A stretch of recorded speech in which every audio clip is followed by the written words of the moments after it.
Can you Good tell us in morning. your Good own morning. words why the very recent trade developments and of course, announcements out of Washington, particularly on the tariff front, how much of a deciding factor were those developments in your decision to hold those rates steady? And why did you feel that there wasn't the room to cut?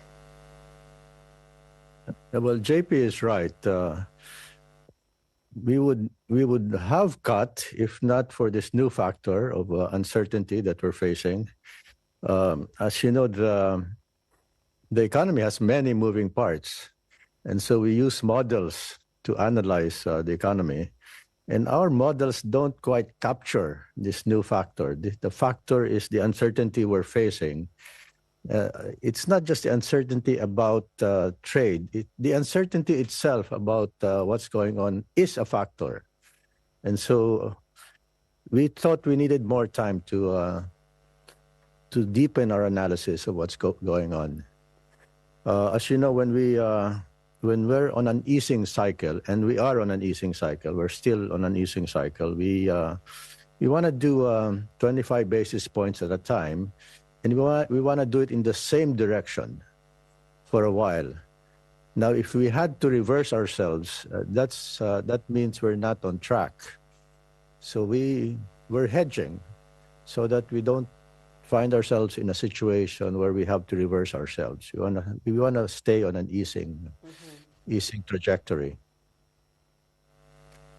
Does that make sense? And noted, Governor, that you're saying that you're still assessing the impact on the Philippine economy from the external developments. But from what you know so far, can you make a guesstimate as to what those likely impacts on the Philippine economy might be? And what do you have in your arsenal to be able to try and mitigate some of the negative impacts?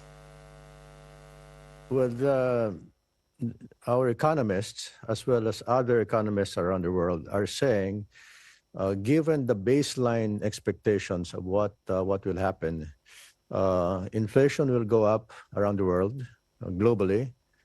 Growth will slow down globally around the world. When it comes to inflation, the direct effect on us is likely to be modest, we feel, given the structure of our trade and given what else is going on. I think growth is a slowdown in growth is going to be hard to avoid, even by the Philippines. So, but that's a baseline. As I said, the uncertainty itself is a factor. As you know, uncertainty means investments get postponed. There may be hoarding of specific commodities. So that part is we find a little tricky to analyze.